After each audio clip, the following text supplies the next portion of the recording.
Live लेके आ गया उत्ते कोने दे।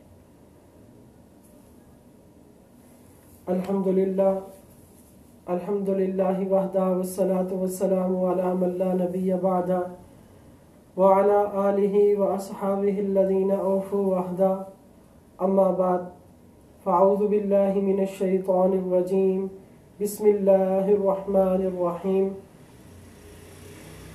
हुवल्लज़ी अरसला रसूलहु बिल हुदा व दीनिल हक़ लियुज़हिरहु अलद्दीनि कुल्लिहि वलौ करिहल मुशरिकून वक़ाल नबी सल्लल्लाहु अलैहि वसल्लम अल इस्लामु यअलू वला युअला। सदक़ल्लाहुल अज़ीम व सदक़ रसूलुहुन नबियुल करीम। नहनु अला ज़ालिका लमिनश शाहिदीन वश्शाकिरीन वल्हम्दुलिल्लाहि रब्बिल आलमीन। रब्बि इश्रह ली सदरी व यस्सिर ली अमरी वहलुल उक़दतम मिन लिसानी यफ़क़हू क़ौली। सुब्हानक ला इल्म लना इल्ला मा अल्लमतना इन्नका अंतल अलीमुल हकीम। रब्बि ज़िदनी इल्मन वरज़ुक़नी फ़हमा। अल्लाहुम्मा सल्लि अला मुहम्मद व अला आलि मुहम्मद कमा सल्लैता अला इब्राहीम व अला आलि इब्राहीम इन्नका हमीदुम मजीद। अल्लाहुम्मा बारिक अला मुहम्मद व अला आलि मुहम्मद कमा बारकता अला इब्राहीम व अला आलि इब्राहीम इन्नका हमीदुम मजीद। इंतहाई वाजिबुल एहतराम गरामी कदर सामिईन व नाज़रीन, जैसा कि मैंने अर्ज़ किया था कि इंशाअल्लाह अज़ीज़ 9:30 बजे मिसाक मदीना और रियासत मदीना के उन्वान से बयान करूँगा। उस पर इंशाअल्लाह अज़ीज़ मैं थोड़ी सी गुफ्तगू करूँगा। उसकी वजह ये है क्योंकि आजकल जो है वो नाम लिया जा रहा है रियासत मदीना का और मिसाक मदीना का, तो हमें एक खाका हमारे जहन में होना चाहिए कि वो मदीना की रियासत क्या रियासत थी, वो मिसाक, वो जो अहद व पैमान वहाँ यहूदियों के साथ किए गए थे वो क्या थे, उसका कुछ खुलासा हमारे जहन में हो ताकि सही इस्लामी रियासत मदीना और मिसाक मदीना हमारे जहन में मौजूद हो, ताकि कोई कल को हमें जो है वो रियासत मदीना के नाम से या मिसाक मदीना के नाम से हमारे नज़रियात को ख़राब ना कर सके। तो इसलिए काफ़ी दिनों से दिल चाह रहा था कि इस पर थोड़ी सी गुफ्तगू की जाए, लेकिन अल्लाह तबारक व तआला ने आज तौफीक अता फरमाई है, तो इस पर इंशाअल्लाह अज़ीज़ चंद एक बातें अर्ज़ करूँगा और साथ ये भी वाज़े करने की कोशिश करूँगा इंशाअल्लाह अज़ीज़ कि इस उन्वान से जो इज़राइल को रियासत माना जा रहा है, बुनियाद ये है कि नबी पाक सल्लल्लाहु ताला अलैहि वसल्लम ने यहूदियों के साथ जो था वो मिसाक किया था, यहूदियों के साथ मुआहदा किया था। अगर आज हम भी यहूदियों के साथ मुआहदा कर लें तो इसमें क्या हर्ज वाली बात है, तो ये सुन्नत ही होगी और रियासत मदीना की तर्ज पर ही हम चल रहे होंगे। तो इस पर मैं इंशाअल्लाह अज़ीज़ कुछ बातें अर्ज करता हूँ। सबसे पहली बात यह है कि नबी पाक सल्लल्लाहु ताला अलैहि वसल्लम की मक्की ज़िंदगी मुसलसल मुशक्क़तों वाली थी। सहाबा किराम रज़ी अल्लाह अन्हुम अजमाइन मुशक्क़तें बर्दाश्त करते रहे। खुद नबी पाक सल्लल्लाहु ताला अलैहि वसल्लम तरह तरह की तकालीफ बर्दाश्त करते रहे। बिल आखिर नबी पाक सल्लल्लाहु अलैहि वसल्लम को और मुसलमानों को हुक्म हुआ कि अब यहाँ से हिजरत कर जाए, और वहाँ से हिजरत करना एक बहुत अजीम शान कुर्बानी थी। और यूँ कहें कि वो जो कुर्बानियाँ 13 साल की ज़िंदगी में देते रहे वो कुर्बानियाँ अपने अब उरूज पर चले गईं, और सबसे बड़ी कुर्बानी जो थी वो हिजरत वाले अमल की थी कि अपना सब कुछ वहाँ छोड़कर अकेले तने तनहा अल्लाह और अल्लाह के रसूल सल्लल्लाहु अलैहि वसल्लम के हुक्म के ऊपर अपना सारा कुछ कुर्बान करके मक्कातुल मुकर्रमा को छोड़कर मदीनातुल मुनव्वरा तशरीफ ले गए। अब जब नबी पाक सल्लल्लाहु ताला अलैहि वसल्लम मदीनातुल मुनव्वरा तशरीफ लाए तो यहाँ यहूदी आबाद थे। बुनियादी तौर पर यहूदियों के 3 किले, यहाँ 3 फिरके थे यहूदियों के। एक बनु कैनका, बनु नज़ीर और बनु कुरैज़ा। बनु कैनका, बनु नज़ीर और बनु कुरैज़ा। इससे आपको पता चलेगा कि मुआहदा क्या हुआ था और उस पर यहूदियों ने क्या रद्द अमल किया और फिर बाद में उम्मत को क्या सबक दिया गया कि किस तरह उनके साथ मुआमला करना है। और ये जो मुआहदा हुआ था इसकी बुनियाद क्या थी। खुतबे में मैंने एक आयत मुबारका पढ़ी है और एक हदीस मुबारका। आयत मुबारका में अल्लाह तबारक व तआला इरशाद फरमा रहे हैं, हुवल्लज़ी अरसला रसूलहू बिल हुदा व दीनिल हक़, कि अल्लाह ताला की ज़ात वो है जिसने रसूल पाक सल्लल्लाहु अलैहि वसल्लम को हिदायत और दीन हक देकर भेजा। लियुज़हिरहू अलद्दीन कुल्ली, ताकि उस दीन को बाकी तमाम दीनों पर गालिब कर दे। वलौ करिहल मुशरिकून, अगरचे मुशरिकों को ये बात नापसंद है। और एक जगह फरमाया वलौ करिहल काफिरून, अगरचे काफिरों को ये बात जो है वो नापसंद है कि दीन इस्लाम बाकी दीनों पर गालिब हो जाए। ना तो कोई मुशरिक ये चाहता है और ना ही काफिर ये चाहते हैं। लेकिन तीसरी जगह अल्लाह तबारक व तआला ने फरमाया, इसी आयत का पहला टुकड़ा इसी तरह है और उसके बाद ये है वकफा बिल्लाहि शहीदा, और अल्लाह तबारक व तआला इस पर गवाह है। किस बात पर गवाह है कि अल्लाह तबारक व तआला ने जो अपने आखिरी नबी जनाब मोहम्मद रसूलुल्लाह सल्लल्लाहु ताला अलैहि वसल्लम को मबूस फरमाया, जो दीन देकर मबूस फरमाया, वो दीन बाकी तमाम दीनों पर गालिब आएगा। ये अल्लाह तबारक व तआला ने गवाही दी है। और नबी पाक सल्लल्लाहु ताला अलैहि वसल्लम ने इरशाद फरमाया, अल इस्लामु यालू वला युला अलैहि। एक रवायत में अलैहि के अल्फाज भी हैं और एक रवायत में वला युला, इतने अल्फाज हैं। तो आप सल्लल्लाहु अलैहि वसल्लम ने इरशाद फरमाया कि इस्लाम गालिब होने के लिए आया है, मगलूब होने के लिए नहीं आया। इसलिए नबी पाक सल्लल्लाहु ताला अलैहि वसल्लम का हर अमल, हर मुआहदा और हर बात, उसके पीछे यही नीयत थी और यही हिकमत अमली पोशीदा थी कि इस्लाम बाकी दीनों पर गालिब आ जाए और अल्लाह का दीन जो है पूरी कायनात में रुए ज़मीन में फैल जाए और तमाम इंसानियत जो है वो इस इस्लाम में, दीन इस्लाम के दायरे के अंदर आ जाए ताकि ये आखिरत के अजाब से बच सकें। तो नबी पाक सल्लल्लाहु ताला अलैहि वसल्लम ने वहाँ जो मिसाक किया यहूदियों के साथ, ये 3 कबीले बनु कैनका, बनु नज़ीर और बनु कुरैज़ा।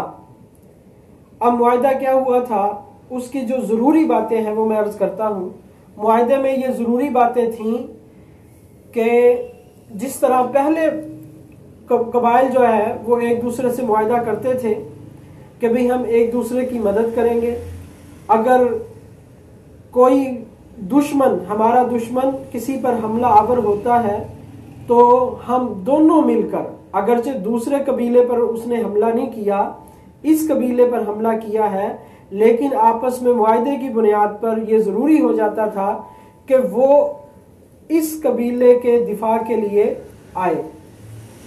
इसी तरह अगर ये अपने दुश्मन पर इकदाम करता है, दुश्मन के खिलाफ खुरूज करता है और इसको अफराद की जरूरत पड़ती है, इसको माल की जरूरत पड़ती है, तो जिस कबीले के साथ इसका वायदा हुआ है वो अपने अफराद भी देगा, अपना माल भी देगा, अपनी सलाहियत भी देगा। तो इसी तरह नबी पाक सल्लल्लाहु ताला अलैहि वसल्लम ने उन कबाइल के साथ जो था वो वायदा किया कि भाई हम मदीनातुल मुनव्वरा में मुसलमान आबाद हैं, नबी पाक सल्लल्लाहु अलैहि वसल्लम मौजूद हैं। बनु कैनका ये बाज मदीना की हदूद में ही रहते थे और बाज जो थे वो मदीना के बिल्कुल करीब रहते थे। तो आप सल्लल्लाहु ताला अलैहि वसल्लम ने उनसे मुआहदा फरमाया। मुआहदा ये हो गया कि भाई हम एक दूसरे की मुआवनत करेंगे, किसी पर हमला करना पड़ा हम मिलकर करेंगे, और अगर कोई मदीना पर हमला करता है तो हम सब मिलकर उसका दिफा करेंगे। उसमें एक ये चीज थी। और दूसरी बात, नबी पाक सल्लल्लाहु ताला अलैहि वसल्लम ने जो चीज मनवाई वो ये थी कि वो मदीना की रियासत को तस्लीम कर ले, मदीना की रियासत को तस्लीम कर ले और नबी पाक सल्लल्लाहु ताला अलैहि वसल्लम को अपना हाकिम और अपना फैसल तस्लीम कर ले। चुनाचे आप सल्लल्लाहु अलैहि वसल्लम की हिकमत अमली के तहत आप सल्लल्लाहु ताला अलैहि वसल्लम ने ये बात उनको मनवा ली। मदीना की रियासत यहूदियों ने तस्लीम कर ली और उसमें ये मुआहदे में ये बात भी तय हुई कि हरफ आखिर फैसला जो होगा वो आप सल्लल्लाहु ताला अलैहि वसल्लम का ही होगा। आप सल्लल्लाहु ताला अलैहि वसल्लम जो फैसला फरमाएंगे, अगरचे हमारे अंदर लाख इख्तलाफ क्यों ना हो, लेकिन उसके बावजूद जो फैसला हुजूर पाक सल्लल्लाहु अलैहि वसल्लम इरशाद फरमा देंगे तो वो फैसला हम सबको मंजूर होगा। तो जो मिसाके मदीना था उसकी बुनियाद, मिसाके मदीना की बुनियाद और गर्जो गाया ये थी कि यहूदी जो है वो इस्लामी रियासत को तस्लीम कर लें। इस्लामी रियासत को मनवाने के लिए ये मिसाके मदीना किया गया था। मिसाके मदीना इसलिए नहीं हुआ था कि हम यहूदियों की रियासत को मनवा लें, ये तो दलील कुछ है और दावा कुछ है। यानी मदीना के अंदर जो मिसाक हुआ था वो इसलिए हुआ था कि जो यहूदी थे वो मुसलमानों की रियासत को तस्लीम कर ले और नबी पाक सल्लल्लाहु ताला अलैहि वसल्लम को हाकिम तस्लीम कर ले। चुनाचे उन्होंने मदीना की रियासत को भी तस्लीम कर लिया और आप सल्लल्लाहु ताला अलैहि वसल्लम को अपना हाकिम भी बना लिया। इसलिए बहुत सारे वाकयात आते हैं, नबी पाक सल्लल्लाहु अलैहि वसल्लम ने यहूदी मर्द और औरत को सजा दी। इसी तरह और वाकयात वो इसी बुनियाद पर थे कि आप सल्लल्लाहु ताला अलैहि वसल्लम को वो हाकिम मानते थे, तो फिर जो फैसला वो लेकर आते और जो फैसला आप सल्लल्लाहु अलैहि वसल्लम करते वो उनको मानना पड़ता था। तो मिसाके मदीना की बुनियादी जो चीज थी वो ये थी कि जो यहूदी थे वो आप सल्लल्लाहु ताला अलैहि वसल्लम को अपना हाकिम मान ले और हरफे आखिर जो है वो आप सल्लल्लाहु अलैहि वसल्लम की बात को मान ले। तो मिसाके मदीना की बुनियाद ये थी कि इस्लाम की रियासत को मान ले, ना कि ये कि यहूदियों की रियासत को तस्लीम कर लिया जाए। आजकल जो बात चल रही है कि जी बनी इसराइल को तस्लीम कर लिया जाए, रियासत उनको तस्लीम कर लिया जाए, तो ये सरासर नाजायज और हराम है। उनको रियासत तस्लीम करने का मतलब ये है कि हम ये मान रहे हैं कि वहां के मुसलमान जो मुतालबा कर रहे हैं वो उनका मुतालबा नहीं रहेगा, बल्कि वो बगावत शुमार होगी। और बगावत की जो कानूनी हैसियत है वो बगावत की कानूनी हैसियत यह है कि उनको कत्ल कर दिया जाए। तो गोया कि वो एक कानूनी राह हमवार करना चाह रहे हैं। यूं तो मुसलमानों को वहां शहीद कर रहे हैं, कत्लो गारत कर रहे हैं, लेकिन पूरी दुनिया जानती है कि ये नाजायज कर रहे हैं। लेकिन जब उसको हम रियासत मान लेंगे तो ये बात तय हो जाएगी कि ये रियासत है और इसके अंदर जो इस रियासत के खिलाफ आवाज उठा रहे हैं वो जो है वो बागी हैं। तो बहरहाल इस बात को नहीं पेश किया जा सकता कि जी आप सल्लल्लाहु ताला अलैहि वसल्लम ने यहूदियों से मुआहदा किया था, हम भी कर ले तो उसमें क्या हर्ज है। तो आप सल्लल्लाहु अलैहि वसल्लम का मुआहदा इसलिए था कि यहूदी मुसलमानों की रियासत को तस्लीम कर ले, ना कि मुसलमान यहूदियों की रियासत को तस्लीम कर ले। यहूदियों की रियासत को तस्लीम करना ये इस्लाम के अंदर नहीं है।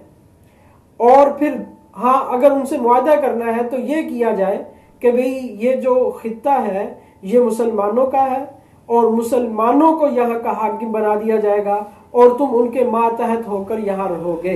ये मुआहदा जो है ये मिसाके मदीना के तहत आएगा और ये मुआहदा सुन्नत के मुताबिक होगा कि यहूदियों को हम ये बात बनवाएं कि भाई ये जो फलस्तीन है, ये जो बनी इजराइल है, ये जो है ये मुसलमानों का है और यहाँ मुसलमान हुकूमत करेंगे। आप मुसलमानों की शराइत के मुताबिक अगर यहाँ रहना चाहते हैं तो आपको यहाँ रहने की इजाजत दी जा सकती है, वगरना नहीं। तो ये एक बुनियादी तौर पर ये था मिसाक मदीना में जो बुनियादी जो आप सल्लल्लाहु ताला अलैहि वसल्लम ने इरशाद फरमाया था, इस अल इस्लाम यालू वला युलाले, कि इस्लाम गालिब होने के लिए आया है। ये इसलिए नहीं आया कि बाकी दीनों को हम इस्लाम पर गालिब कर दें। ये नबी पाक सल्लल्लाहु ताला अलैहि वसल्लम की बेअसत के मकसद के खिलाफ है। और फिर दूसरी बात, जब यहूदियों से मुआहदा हुआ तो क्या यहूदी उस मुआहदे पर पूरा उतरे? और फिर आप सल्लल्लाहु ताला अलैहि वसल्लम ने उनके साथ क्या मामला किया? सबसे पहले जो है वो गद्दारी बनु कैनुका ने की थी और इन्होंने जो है वो मुआहदा तोड़ दिया था। फिर उसके बाद जो है वो बनु नज़ीर ने तोड़ दिया मुआहदा और मुशरिकीन मक्का के साथ मिल के जाकर, ये कब हुआ? इन्होंने मुआहदे की खिलाफ वर्जी तो इब्तदान ही शुरू कर दी थी, लेकिन जब फतह हुई बदर में और अल्लाह तबारक व तआला ने इस्लाम को शान शौकत अता फरमाई और अरब में मुसलमानों की ताकत और कुव्वत और शुजाअत और हक्कानियत का सिक्का उनके दिल में बैठ गया, तो इससे यहूदी जो है वो बड़े खाइफ हुए। चुनाचे इन्होंने अपनी शरारतें तेज कर दी और उनमें पहले नंबर पर बनु कैनुका था। इन्होंने जो है वो मुआहदे की खिलाफ वर्जी की। चुनाचे फिर आप सल्लल्लाहु ताला अलैहि वसल्लम ने सहाबा किराम रज़ी अल्लाह मजमाइन के साथ मिलकर इनका मुहासरा किया, इनके किलों का मुहासरा किया और 15 दिन तक वो मुहासरा जारी रहा और फिर उसके बाद जो है इन्होंने हथियार डाल दी। अब दस्तूर ये था और उस वक़्त के एतबार से मामला ये था कि जब इस तरह का मामला हो जाए और दुश्मन हथियार डाल दे तो उनके मर्दों को कत्ल कर दिया जाता है। चुनाचे आप सल्लल्लाहु ताला अलैहि वसल्लम की भी नीयत ये थी कि जो यहूदी मर्द हैं उनको कत्ल कर दिया जाए, लेकिन अब्दुल्ला बिन उबई जो रईसुल मुनाफिकीन था उसने आप सल्लल्लाहु ताला अलैहि वसल्लम को इस बात पर मजबूर किया कि वो इनको छोड़ दे और उनको कत्ल ना करे। चुनाचे आप सल्लल्लाहु ताला अलैहि वसल्लम ने फिर खैर उनको छोड़ दिया और फिर उनको मदीने से बाहर भेज दिया गया, वो खैबर चले गए। फिर उसके बाद जो है बनु नज़ीर, जिसका सूरह हश्र में भी अल्लाह तबारक व तआला ने जिक्र फरमाया है, इन्होंने भी मुआहदे की खिलाफ वर्जी की और इनका जो सरदार था काब बिन अशरफ, वो आप सल्लल्लाहु ताला अलैहि वसल्लम को कत्ल करने की साजिशें करता रहता था। चुनाचे मोहम्मद बिन मसलमा ने रजी अल्लाह ताला अन्हु और दीगर सहाबा ने साथ मिलकर उसका काम तमाम कर दिया और फिर भी वो बाज न आए और फिर इस तरह जो है वो उनके साथ वो उनको अपने किलों पर और अपनी शुजाअत पर बड़ा मान था। आप सल्लल्लाहु ताला अलैहि वसल्लम ने अल्लाह ताला के हुक्म से फिर जब उनका मुकाबला किया और वो अपने किलों में महसूर हो गए, और लंबा वाक़या मैं सिर्फ इख्तिसारन कुछ चीज़ें अर्ज करना चाह रहा हूँ, तो वो बाहर नहीं निकल रहे थे। ये भी मुहासरा तकरीबन 15 दिन तक चला और आप सल्लल्लाहु ताला अलैहि वसल्लम जो है 15 दिन तक मुहासरा करते रहे और बिल आखिर जो है वो उन्होंने हथियार डाल दिए। तो इनके साथ ये मामला हुआ कि इनको भी जो है वो इनकी भी जान बख्शी की गई और इनको जो है ये भी यहाँ से मदीना के तरफ से ये यहूदी भी चले गए। तो ये इन्होंने भी खयानत की और मुआहदे को तोड़ दिया। फिर जो था वो बनु कुरैज़ा, इससे पहले बनु कुरैज़ा है, बनु नज़ीर वो बाद में थे। तो बनु कुरैज़ा के साथ जो है वो ये मामला हुआ कि उनका भी मुहासरा किया गया और जितने यहूदी मर्द थे उन सबको कत्ल कर दिया गया।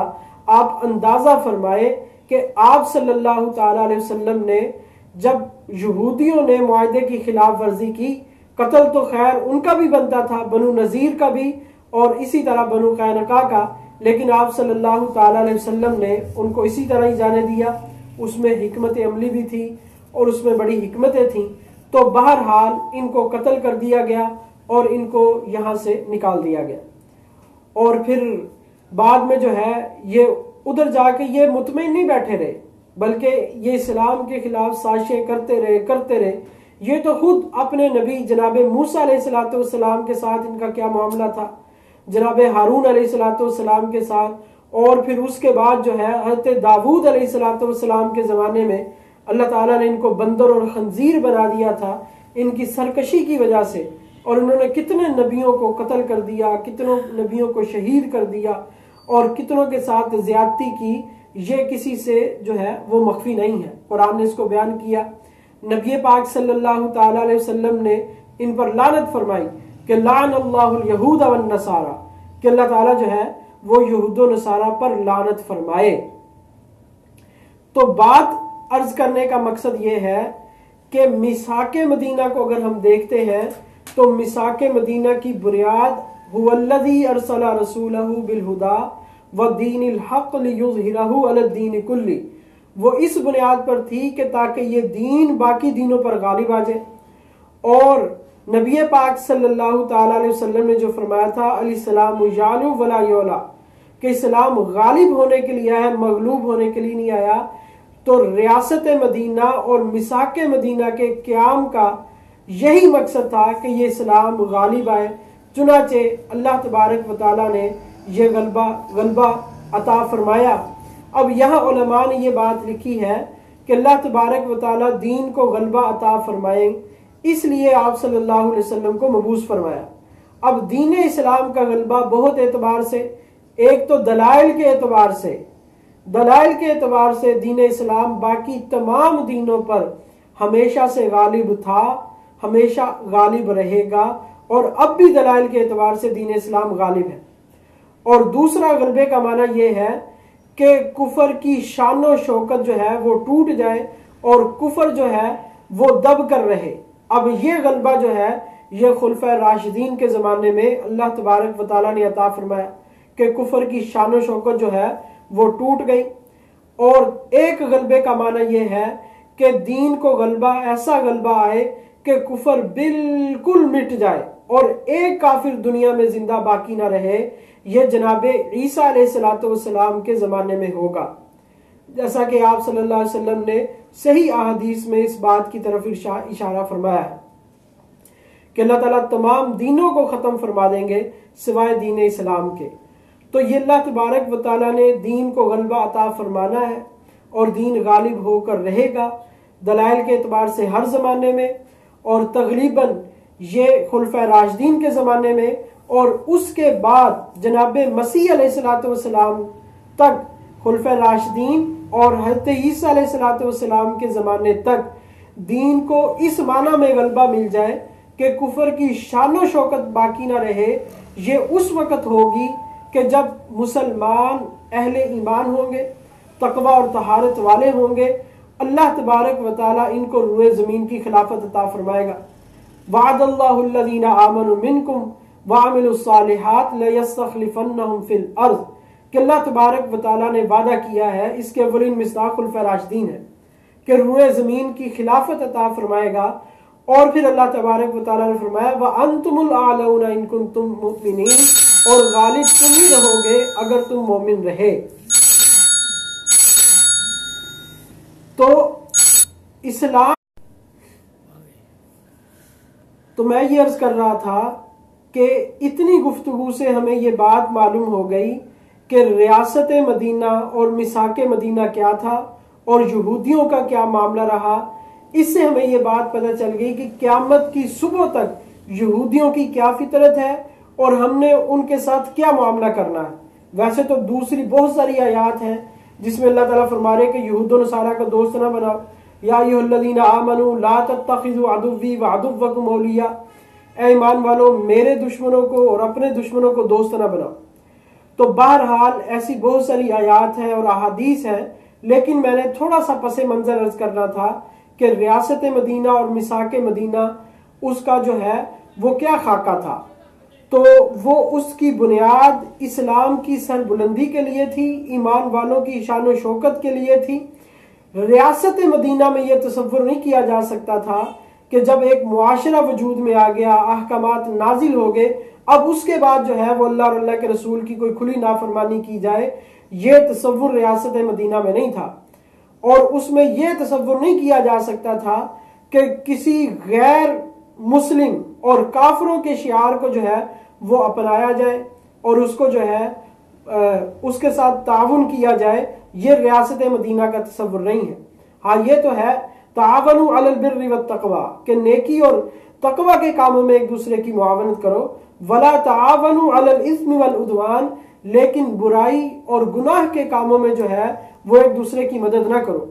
तो रियासत मदीना में इन चीज़ों का जो है वो तसव्वुर नहीं कि शराब की इजाज़त दी जाए, और दूसरा ये है कि गैर मुस्लिमों के शियार को मनाया जाए, त्योहारों को मनाया जाए, होलियाँ की जाए और बसंतें मनाई जाए, और इस तरह के जो है वो हरकत और सकनात की जाए कि जो गैर मुस्लिमों के यहाँ बतौर इबादत के की जाती हैं, या वो चीज़ें जो इस्लाम की दुश्मनी में की जाती हैं, उन चीज़ों की गुंजाइश रियासत मदीना में नहीं थी। तो अल्लाह तबारक व तआला से दुआ है, अल्लाह तबारक व तआला हम सब को रियासत मदीना की हकीकत अता फरमा दे, और जो मदीना की रियासत में जो इस्लाम की बहारें थीं वो अल्लाह तबारक व तआला हम सब को वो बहारें अपनी आंखों से देखना नसीब फरमाए। और इसके लिए ये करना पड़ेगा कि हमें हर मुसलमान को अपनी ज़ाती ज़िंदगी जो है वो मुकम्मल शरीयत के दायरे के अंदर रहकर गुजारनी पड़ेगी, कि हमारे अकायद 100% शरीयत के मुताबिक हो, हम कुफर से बच रहे हों, शिरक से बच रहे हों, बिदआत से बच रहे हों, हम मुकम्मल तौहीद व सुन्नत पर गामजन हो, और अपनी ज़ाती इनफिरादी और इज्तिमाई ज़िंदगी में हम गुनाहों से बच रहे हों, और फिर इस मुबारक अकायद और नज़रियात और इन मुबारक अमाल की मेहनत सिर्फ अपने घर की हद तक नहीं, बल्कि अपने इलाके में, अपने शहर में और अपने मुल्क में और पूरी दुनिया में फिर इस दीन को लेकर जाएंगे तो अल्लाह तबारक व तआला वो बहारें अता फरमा देंगे। अल्लाह तबारक व तआला हम सबको अमल करने की तौफीक अता फरमाए। व आखिर दावाना अनिल हम्दुलिल्लाहि रब्बिल आलमीन।